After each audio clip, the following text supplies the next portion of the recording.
Welcome back to SM Sports Radio. It's been a great couple days as College Football 25 is finally out, and that's what a lot of today's show is going to be about. I'll just lead off right with that. Let's get right into it immediately. And Samuel, what is your initial reaction to the game?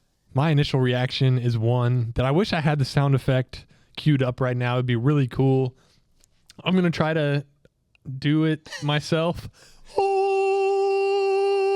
That was my initial reaction. Not a bad impression. Got home from work, queued up the game. We played a few Play Now games because that was literally all we could do. Nothing else was working. Yeah. Thank you, EA servers. But that game was glorious. Yes. And it was glorious for a few reasons. Number one, it had the nostalgia factor. I didn't grow up. I played NCAA football 13 and 14. Those were the first sports video games that I really, really got into other than Madden 12 on the Wii. And so that was the first aspect it had. Number two, it's not a Madden reskin. Yeah. So that's another glorious thing about it. And the third and final glorious feature for me is the revamped passing. Yes. It is just unbelievable. I know a lot of people have given out mixed reviews, but I'm a huge fan of this revamped passing. I feel like it's different than previous college football video games, and it's also different than Madden, which is refreshing because we know that college football and the National Football League are two very different stylistically played leagues of football, and so I think this game is really reflective of that. And I'll throw in a few bonuses here. The graphics, amazing. The attention to detail, amazing. The pre-game helmet displays, yeah, amazing. The music is great. Have you seen the San Diego State one where it's their all like Aztec design helmet? It's I have not not. the normal San Diego State helmet. It looks really cool. But Micah and I, once I got off of work on launch day on Monday, we played for a long time. Let's just leave it at that. We played for a long time, and this episode of SM Sports Radio is, I'm pretty confident in saying, the most sleep deprived we have ever and will ever be when recording one of these podcasts. Yeah, I'm gonna let you guys in on a secret. I haven't slept in about probably 39 hours as we head into this recording. I'm not quite as committed as Micah. Bad, but that was not all because of the game. I was up a while the previous night before. But I got a little bit of sleep, a little bit more than Micah here, who got none. But definitely a game worth staying up pretty late at night for. If you haven't gotten it already, I highly encourage you to do so if you like college football whatsoever. And yeah, I think that's the most of an initial reaction I can give. Yeah. And you mentioned the revamped passing system, and that is so great. It's kind of the best of both worlds of the old NCAA games and the current Madden games with that precision lead. They fixed it to where it actually makes sense. It feels intuitive for once. That's my biggest kind of problem with a lot of new mechanics is they don't feel intuitive playing them, and this felt really good playing on the game for the first time. And then you mentioned the nostalgia.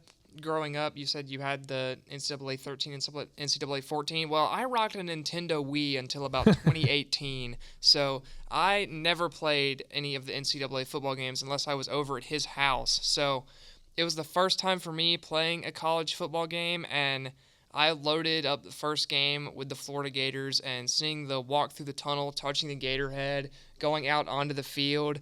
There's something to be said, too, for just how a fight song in a video game makes you feel. Seeing the walkout. The third down music being accurate. Yeah, it's just glorious. I probably spent a good 20 minutes before you got off work just going into games with different teams and seeing the intros, seeing Virginia Tech's entrance, seeing Sandstorm at South Carolina. And it was so cool every time to see, like you said, the attention to detail that EA is putting in this game. I've been very impressed by that. You can tell it's a different creative team than what Madden has. It's been absolutely amazing. And then once the Dynasty servers finally got back up, we did not start the New Mexico and Kennesaw State Dynasty yet.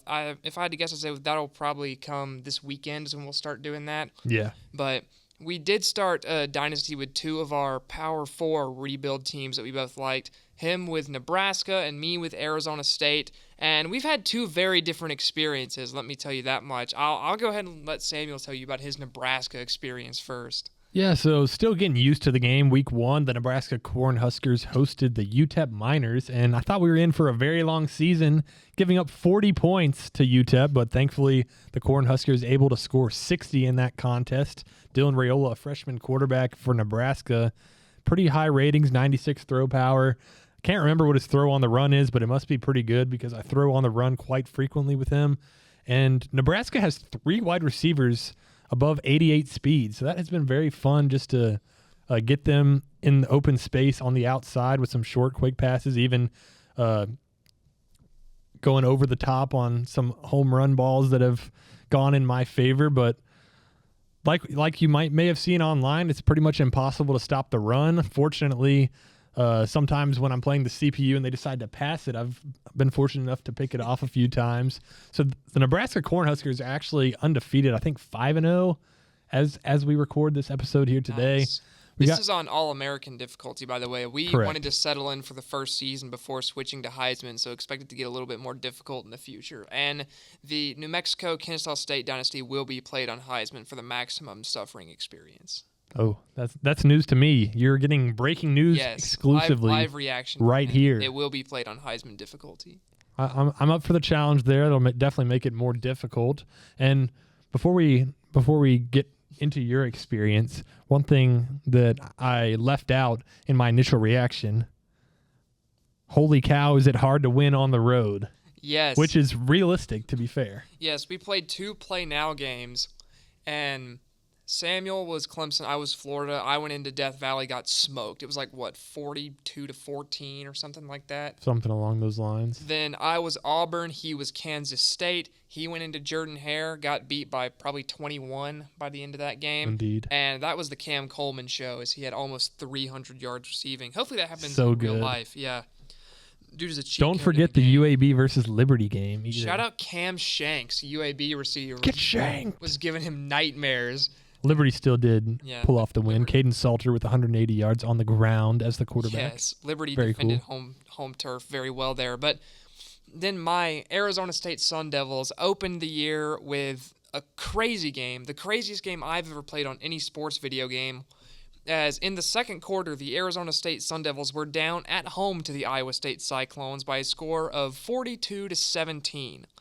And the Arizona State Sun Devils would go on to win that game. I think 59-56, something like that. Yeah, sounds and right. The last minute of that game, Samuel got to watch via screen share. And Very cool feature. My tight end had a great play to win the game with under a minute left. Shout out the Arizona State tight end. I forgot his name. There's no good players on the team. Like Kamari Wilson, it's strong safety. Florida transfer, pretty good player. Cam Scatabo at running back has been solid as well, and he's good in real life too. Is the reason Arizona State was almost able to beat Washington this past year. But it's been cardiac central for the Sun Devil fans in the imaginary universe, as it feels like every game the Sun Devils have had to put up 40 or more to win. They sit at 6-2 right now, and if you go in and look at the team stats for the nation, the Arizona State Sun Devils have allowed 1,300 more yards than any other team in the country. They've allowed 150 more points than any other team in the country, and they're still 6-2, to give you some kind of the idea. It's like every game is Baylor TCU from 2014 for the Arizona State Sun Devils. It has been stressful, to say the least, but it's been really fun. It's almost an air raid out there in Tempe, even though the ground game has been good as well. But the dynasty experience, I do want to talk about the recruiting for a bit. I feel like recruiting was something that absolutely had to be good, because that's the backbone of every college program is the recruiting.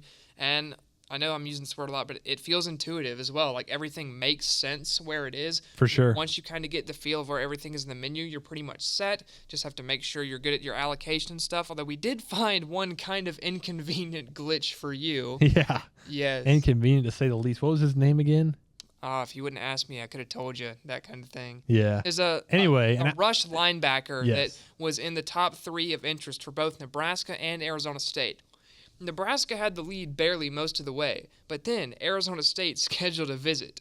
And despite both schools being in this player's top 5, Nebraska, for some reason, was unable to schedule a visit with this player, and therefore he committed to Arizona State. Yeah, mildly unfortunate there, a little bit of a setback, but maybe EA is just having some sympathy for the Arizona State Sun Devils, since they're starting off at a little bit lower point than I was with the Nebraska measly Cornhuskers. 6-2, yes. And so, although I did find a receiver with 101 speed. Yeah, that's very cool. And I do not want to play against that receiver.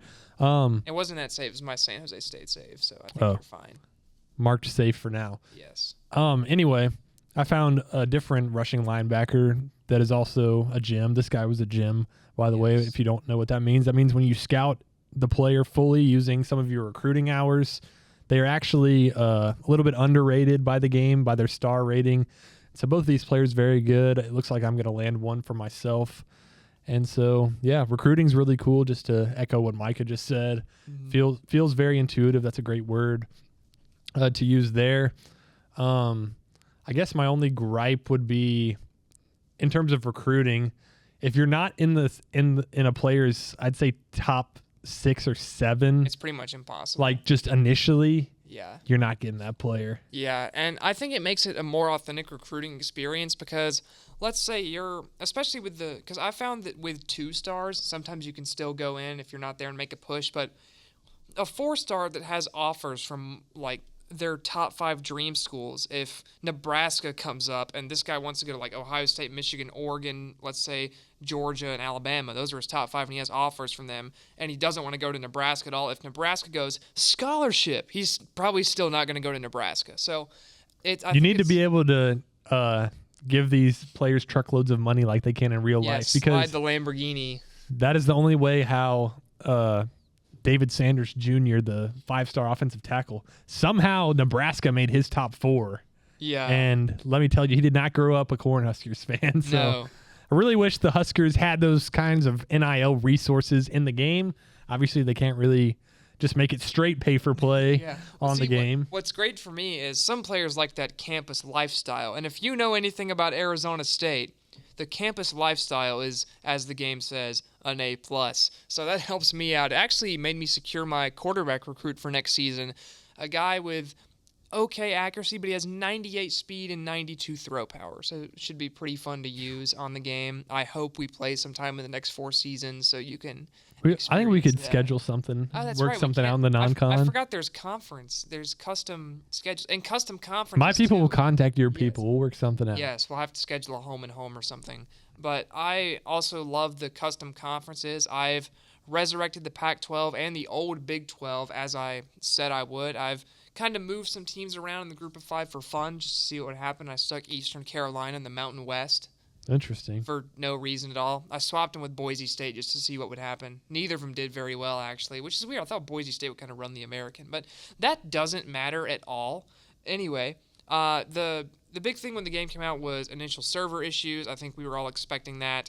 No surprise there. Yeah, I think it's going to happen again when the game releases for Standard Edition. I think you can expect to see the same thing again, but other than that and the struggles initially to figure out how to play defense, I think it's honestly a pretty close to perfect attempt at resurrecting the college football game. Oh yeah, definitely for the first iteration at least. I mean, there's going to be a lot of things that along the way we figure out some bugs and some things that could be improved upon. I think this creative team from EA has shown that they're willing to go in and fix these things. Maybe not only this season, but say next season when they're developing the new game. I think they've been very open-minded in terms of listening to their community.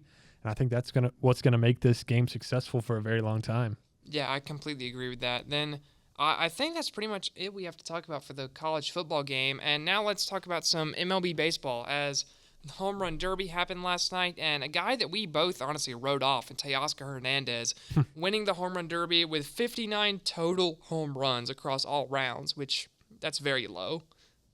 Yeah, for sure. Yeah, and to still come out on top of that against a guy that was my sleeper going in, and Bobby Witt Jr. Also, I have some bad news. It's actually 49 home runs. It was 49. Even lower. Even lower. So it's even lower. Samuel can tell you over the last 2 days, I'm not a math guy. Not a math guy at all. Add that with the fact that he hasn't slept, and that's not a winning formula. Haha, jokes. That was amazing. Hilarious. So funny. My pick, anyway, Gunnar Henderson, the guy I thought was going to win the entire thing, went out in round 1, which obviously not what you want to see.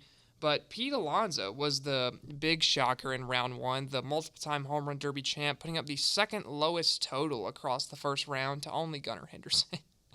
So my projected final was the worst two in the first round, which is not good.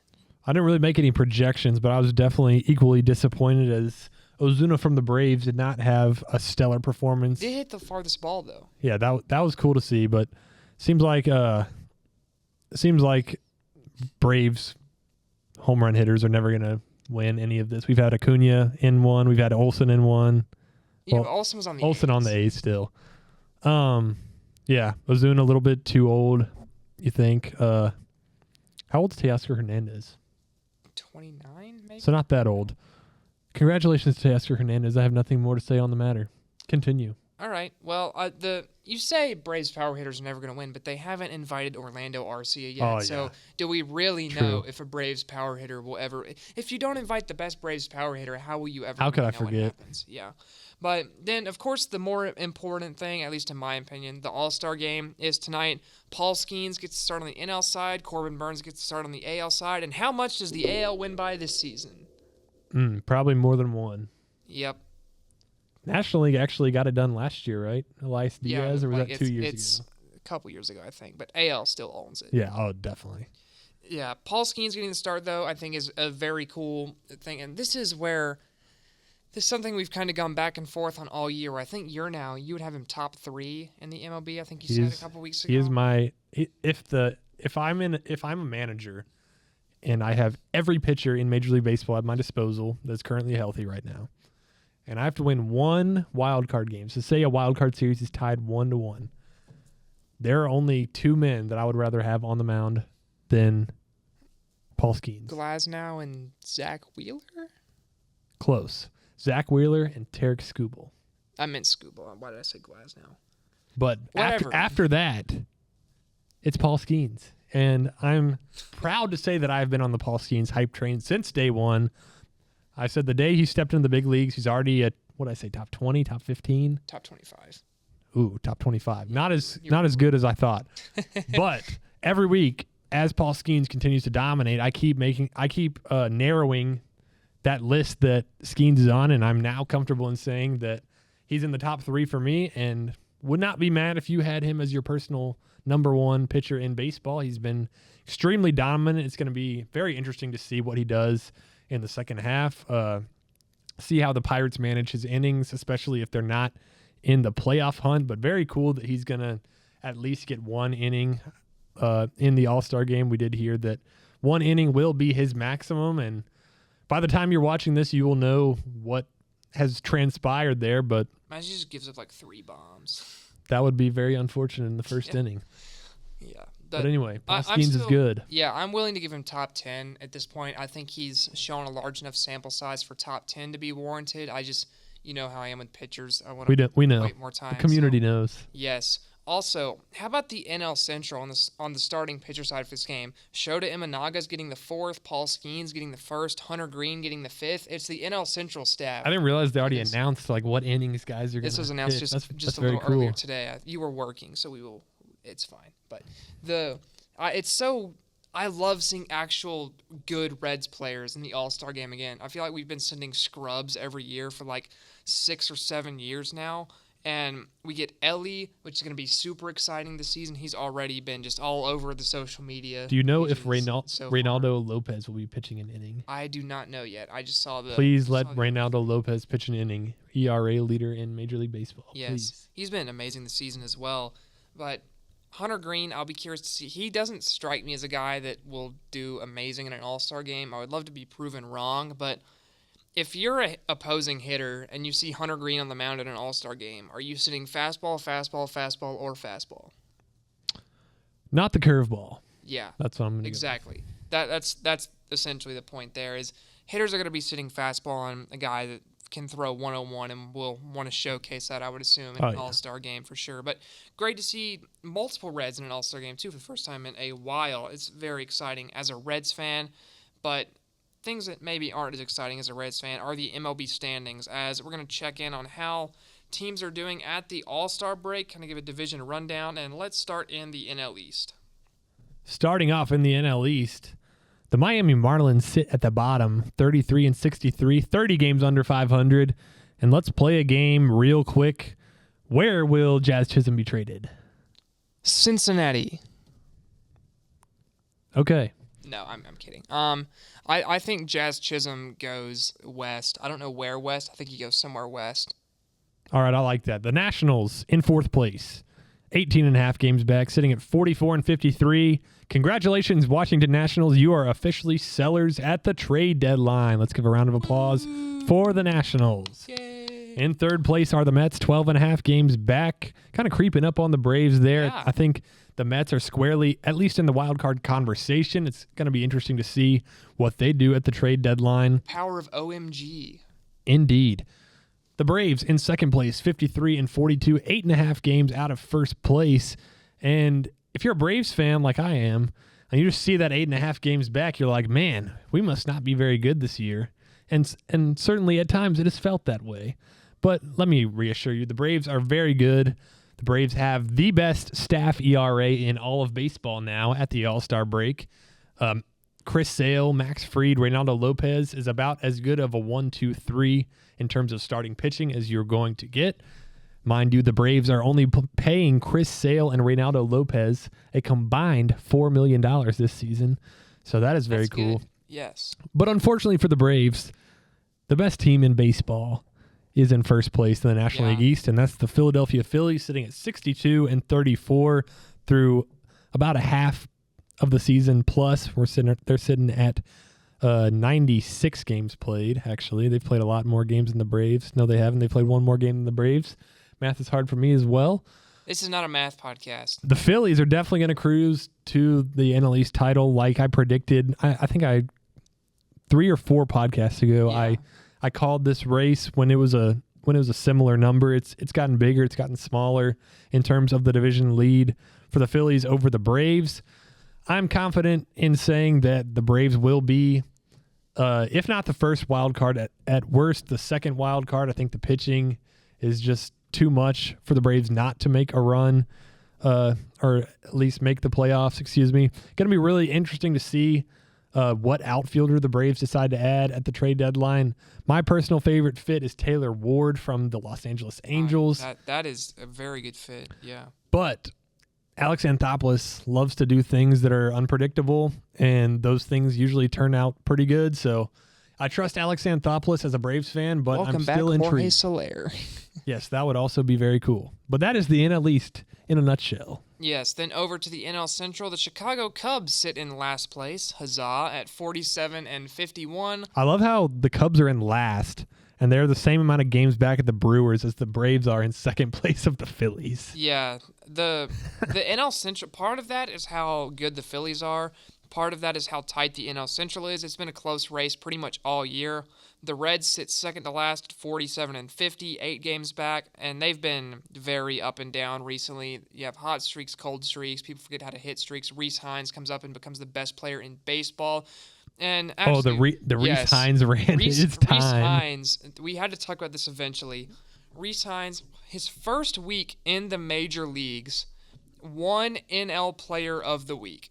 His first week, very first try. He was like, do people find this difficult, winning NL Player of the Week? I don't. He went out there and absolutely went nuts. Before an 0-for-4 day on Sunday, his OPS was 2.145. A league average OPS is 0.7. So he had triple a league average OPS after 1 week in the majors. Now he has 26 at-bats in, I think, 6 or 7 games. He's been up for a week. But 6 or 7 games, 26 at-bats. He is hitting .423 with 5 bombs, 11 RBIs, 2 steals. And that is just ridiculous. 5 bombs in a week is incredible. And the mathematician over here, he says in jest, is adding this statistic for you. So in Rhys Hines' Major League Baseball career, he hits 1 home run per every 5.2 at-bats. Yeah, that's in the minor leagues this season, he homered once every 22.8 at-bats. In the minor leagues, he also struck out 40% of the time.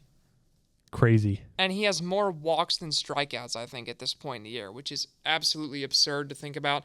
It really feels like Aristides Aquino Part 2 as a Reds fan. You hope Hines can stay here more consistently, especially since we passed on Charlie Condon for a pitcher. Oh, yeah. Speaking of the Major League Baseball draft, for sure. Goodness.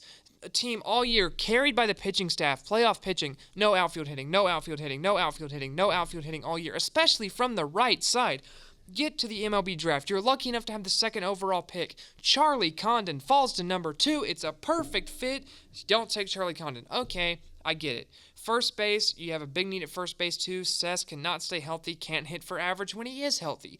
Jack Caglione is sitting there, another generational power threat. You take Jack Caglione, obviously, that makes it natural. But no, take Chase Burns, Wake Forest pitcher. We took a Wake Forest pitcher last year. We have one of the best pitcher prospect systems in baseball right now. We have a top 5 starter ERA in baseball so far this year. The pitching is not the problem. And then you go and take a guy who, by probably 60% of MLB scouts, think he's a reliever at the next level. What are we doing? Yeah, he was a reliever on the 2023 Tennessee Volunteers, which is why he transferred to Wake Forest to become a starter there.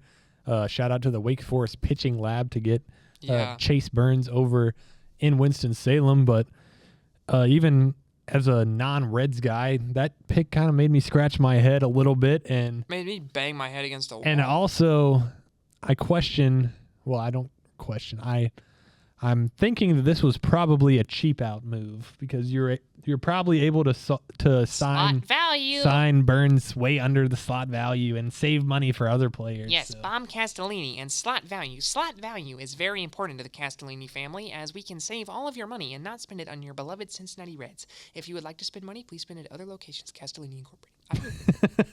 That was legendary. I hate them so much. But so anyway, that's the Reds, the state of the Reds right now. It's got to happen at least once every 3 weeks on the pod, honestly. Then the Pirates are in third, 48 and 48, right down the middle, being carried by that rotation. Cardinals at 50 and 46. Cardinals' devil magic is still alive and well somehow as they keep winning. Brewers 55 and 42. They're same old Brewers. Apparently, Craig Counsell didn't do anything. The most boring good baseball team in the history of good baseball teams. Yes. The 2024 Milwaukee Brewers. For sure. Then the NL West, the Rockies are toast. The Giants, Blake Snell has been awful all year, then almost pitched a perfect game, and the Giants are fourth in the division at 47 and 50. If you're a Giants fan, it's got to feel like a lost season, especially after all the money you spent in the offseason to assemble this team, and then you have literally nothing to show for it at this point in the year. Padres and Diamondbacks both 7 games out of the Dodgers, who sit at 56 and 41, and honestly, NL West status quo as expected pretty much at this point. However, this could get dicey because the entire Los Angeles Dodgers starting rotation is on the injured list. Yes. So the entire rotation. That's something to keep an eye on for sure, as the Dodgers trending in the wrong direction heading into the All-Star break, 3-7 in their last 10 games, and every 5th day, you could be selected off your couch to start a game for your Los Angeles Dodgers. Nice. Please comment on this video for a chance to win a share of the story a share of the post on your story, or the video on your story is an extra entry. Winner gets to pitch every 5th day for the Los Angeles Dodgers until the likes of Yoshinobu Yamamoto come back. Tyler Glass now must be 18 plus or older to participate. And we cannot guarantee successful results. Correct. And liability is not on anyone except you. Exactly. Fun. Yes. What are we talking about? Okay, as we move on through the sleep deprivation episode of SM Sports Radio this week, over to the AL East, the Baltimore Orioles lead the division with the power of blonde kids. They took 2 more, one from West Virginia, one from North Carolina in the draft, and North Carolina's Vance Honeycutt and the other dude from Virginia that is blonde and has hair. Then the Yankees are in second place in the division, 1 game back. The Yankees are bad, though, ever since Garrett Cole came back. They've fallen off a cliff pretty much. The Red Sox are actually playing really good baseball right now, only 3.5 games back the Yankees, 4.5 the Orioles. They look, honestly, over the last 2 weeks, they've been the best team in this division. I agree there. Jarren Duran has the most aura by far, well, other than Judge, in the American League East. I love Jarren Duran. Prima Rosarena. Very cool guy. Prima Rosarena. He's not in his prime. He's not in his prime. That's fair. He's batting 170 or 180. That's true. He's bad. And then speaking of bad, the Toronto Blue Jays, where no one can hit and no one can pitch either. Anyway, the AL Central, the Cleveland Guardians lead it at 58-37. The Twins kind of hanging around that 5 games mark, 4.5 back right now, 54-42. The Royals sit at 52-46, 7 games back with their newly acquired Jack Caglione that will be up and ready to go next season and hitting nukes. Then the Tigers are in 4th, 47-50, and the White Sox are barely a baseball team at 27-71. I just saw that record and had a brief blank of how are you that bad at baseball? Luis Robert, where is your next home? Like a Wheel of Fortune wheel. Just have him like spin the Price is Right thing? Yes. Just have Luis Robert run up to it and say, wee. He's a Philly, I fear. We'll see. I hope not. That would be sad. But it does feel like what's going to happen. Then finally, the AL West. The Mariners have done goofed up. As it is Here come the Astros. As it is only a 1-game gap to the Astros. And then the Wyatt Langford-powered Texas Rangers are now only 5 games back in this division as well. So we talked about for a lot of the first half of the year, what happened to the AL West? Where was this 3-team race we expected? What happened to the teams?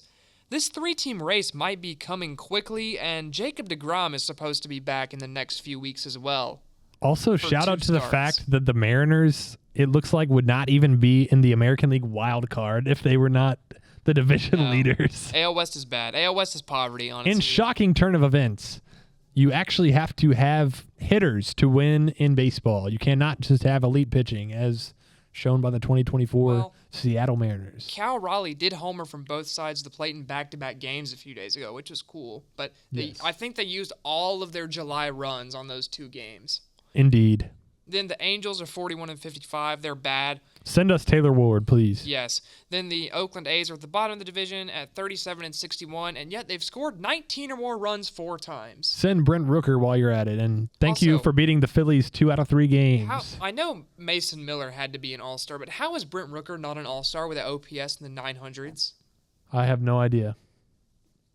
Good analysis there. That's really all you can say is no idea how he's not an all-star. I want him on my team. The issue is they tune into the A's games and they hear that commentary like, my ears, and then turn it off really quickly, and so no one watches Brent Rooker. True, and the one time they did, it was that atrocious home run call. Yes. Brent Rooker! Oh, man, we are not a fan of the play-by-play broadcaster for the Oakland Athletics, if you could not tell. No, But Brent Rooker hits bombs. Brent Rooker does indeed hit bombs, and do you think Mason Miller gets traded? Not with that much control, probably not.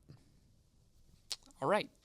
Apparently, the Phillies are looking to trade for Tarek Skubal as well. Oh, no, please no, please no. Phillies, actually, the Braves already shelled him once, but still, please no. An orange team that I can't remember. The Orioles. Yeah, that's the orange team. The only orange team in baseball. No, the Giants are orange. True. Secondary. Why would they trade for true. I don't know. The Tigers are kind of orange, but they wouldn't trade for their own guy. Anyway, the Dodgers and Orioles are both also interested in trading for Tarek Skubal, and it is reported that they would give up lots of top prospects. So, if the Orioles trade for Tarek Skubal, expect the Tigers to be entirely made of blonde kids by the year 2026.